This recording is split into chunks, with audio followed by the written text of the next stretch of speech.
सेठ जी, आप बोल रहे थे नानी के घर लेकर जाने का, लेकिन आप तो मुझे इस पहाड़ पर लेकर आ गए। सेठ कन्हैयालाल।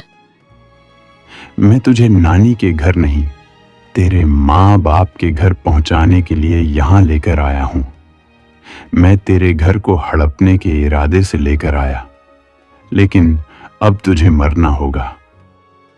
नहीं सेठ जी, मुझे छोड़ दो। मैंने आपका क्या बिगाड़ा है? मुझे मत मारो। लेकिन कन्हैयालाल उसकी एक भी नहीं सुनता और उसे पहाड़ से नीचे फेंक देता है। यह कहानी है शांतिनगर नाम के एक छोटे से गांव की, जहां मोहनलाल अपनी पत्नी राधा और बेटे रोहन के साथ रहता था। मोहनलाल के पास अपनी खेती नहीं थी, वह सब्जी बेचकर गुजारा करता था।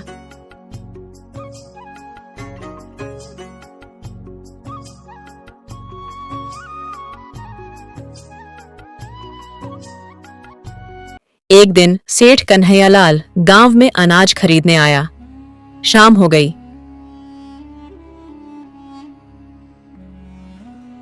वह सोचने लगा, अब देर हो गई, रात हो जाएगी, शहर कब पहुंचूंगा? यहीं रुकना पड़ेगा। लेकिन किसके घर? किसानों के घर रुका तो अगली बार अनाज सस्ता मांगेंगे और यह एहसान लेने जैसा हो जाएगा। तभी मोहनलाल गुजरता है। मोहनलाल। अरे सेठ जी, आप अभी तक यहीं हैं, गए नहीं? बहुत शाम हो गई, कुछ समय बाद रात हो जाएगी, कोई परेशानी है क्या? सेठ कन्हैयालाल मन में, ये सब्जी वाला है, इससे कोई व्यापार नहीं, इससे मदद लूंगा तो घाटा नहीं होगा। हाँ मोहनलाल, शाम हो गई, सोच रहा था यहीं किसी के घर पर रुक जाऊं। सुबह होते ही अपने घर चला जाऊंगा और रास्ते में खतरा है, लेकिन यह समझ नहीं आ रहा किसके घर पर रुक जाऊं। मोहनलाल।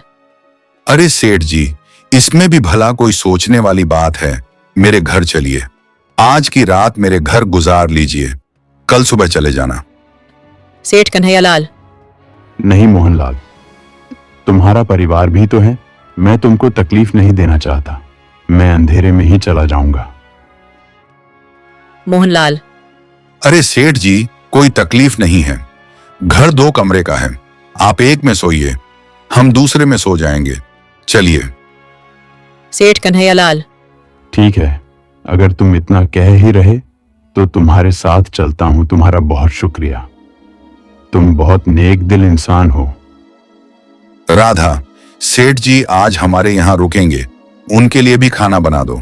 जी ठीक है, आइए सेठ जी बैठिए, मैं आपके लिए अभी खाना बनाकर लाती हूँ। सभी खाना खाते हैं और सेठ एक कमरे में सो जाता है। अगली सुबह सेठ कन्हैयालाल।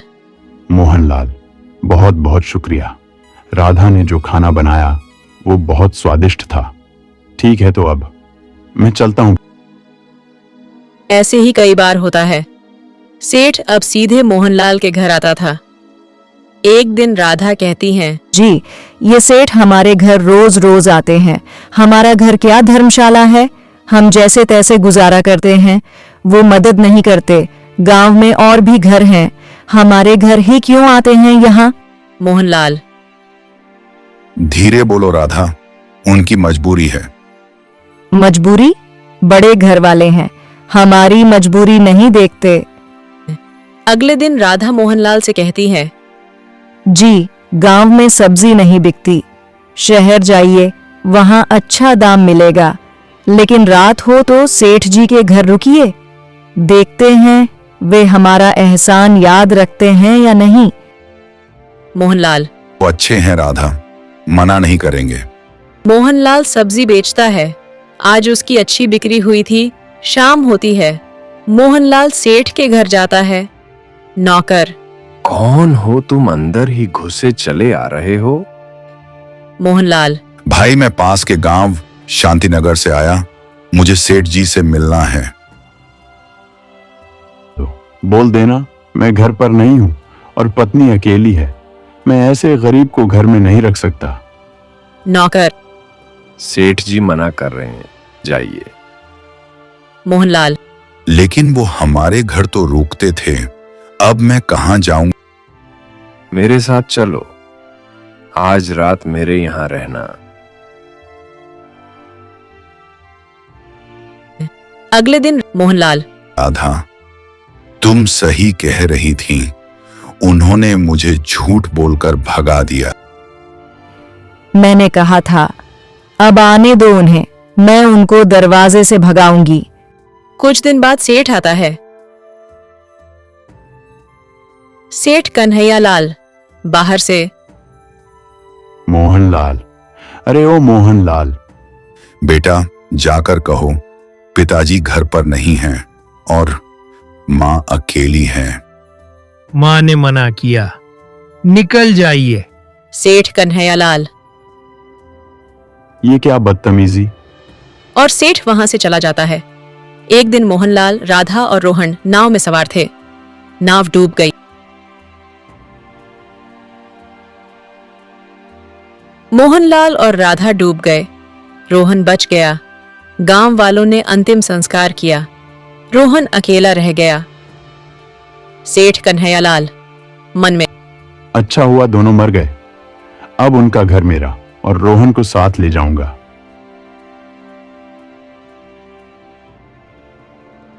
सेठ कन्हैयालाल, रोहन बेटा, मैं तुझे पढ़ाऊंगा। मेरा बेटा बन जा। मेरा बड़ा घर है और कोई संतान भी नहीं। रोहन सेठ के साथ चला जाता है। कमला, ये किस भिखारी को लाए हो? सेठ कन्हैयालाल, है, ये मोहनलाल का बेटा है और मुझे उसका घर चाहिए और ये तुम्हारे लिए मुफ्त का नौकर बनेगा। नहीं चाहिए, इसको जंगल में फेंक दो, जानवर खा लेंगे। बेटा रोहन, आज मैं तुमको तुम्हारी नानी के घर घुमाने लेकर जाऊंगा। सेठ कन्हैयालाल रोहन को पुरानी पहाड़ी ले जाता है। रोहन कहता है, सेठ जी, आप बोल रहे थे नानी के घर लेकर जाने का, लेकिन आप तो मुझे इस पहाड़ पर लेकर आ गए। सेठ कन्हैयालाल, मैं तुझे नानी के घर नहीं, तेरे माँ बाप के घर पहुंचाने के लिए यहां लेकर आया हूं। मैं तेरे घर को हड़पने के इरादे से लेकर आया, लेकिन अब तुझे मरना होगा। नहीं सेठ जी, मुझे छोड़ दो। मैंने आपका क्या बिगाड़ा है? मुझे मत मारो। लेकिन कन्हैयालाल उसकी एक भी नहीं सुनता और उसे पहाड़ से नीचे फेंक देता है। लेकिन रोहन की किस्मत में मरना नहीं लिखा था। वह पानी के बहाव में किनारे आ लगा। तभी वहां से सेठ विश्वनाथ जा रहे थे। उन्होंने रोहन को होश में लाया। बेटा, तुम्हारी ये हालत कैसे हुई? रोहन ने विश्वनाथ जी को सब कुछ बताया। रोहन, बेटे मेरे साथ चल, आज से तू मेरा बेटा है। रोहन सेठ विश्वनाथ के साथ जाता है। ये रोहन है, मुझे नदी किनारे मिला है, आज से ये हमारा बेटा है। सावित्री, जी आप सही कह रहे हैं, भगवान ने हमें संतान नहीं दी। मैं यही सोचती थी, पर भगवान ने आज हमारी सुन ली। सावित्री खुश होती है। समय बीतता है। रोहन बड़ा होता है। बहुत सालों बाद रोहन अपने गांव आता है। रोहन देखता है घर की जगह वहां एक बड़ा गोदाम बना हुआ था। रोहन विश्वनाथ से, मुझे पहाड़ से नीचे गिराने वाला वो सेठ कन्हैयालाल था। सेठ विश्वनाथ, मैंने सुना उसकी एक शादी के लायक उम्र की बेटी है। तुम उसकी बेटी से शादी करो, उसका अहंकार टूटेगा। सेठ विश्वनाथ कन्हैयालाल के यहाँ रिश्ता भेजता है। नमस्कार कन्हैयालाल जी, मैं आपकी बेटी के लिए एक रिश्ता लाया हूं। जी पंडित जी, बताइए रिश्ता कैसा है? अरे कन्हैयालाल जी, लड़का बहुत अमीर है, उसका खुद का व्यापार है और 200 एकड़ जमीन भी है। सेठ खुश हो जाता है और मान जाता है। कुछ दिन बाद शादी हो जाती है। एक दिन रोहन उसकी पत्नी को सब कुछ बताता है। तुम्हारे पिताजी ने मेरे साथ ये सब किया, मुझे मारने की कोशिश की। रोहन की पत्नी। आज से मैं उनसे नफरत करती हूँ और कभी उनका मुंह नहीं देखूंगी। जो मेरे पति का दोषी है वो मेरा भी दोषी है। तब भी सेठ कन्हैया लाल वहां आता है। सेठ कन्हैया लाल। यहां तुम्हारी बेटी नहीं, मैं मोहनलाल का बेटा रोहन हूं। तुमने मुझे पहाड़ से फेंक दिया था, अब निकल जाओ।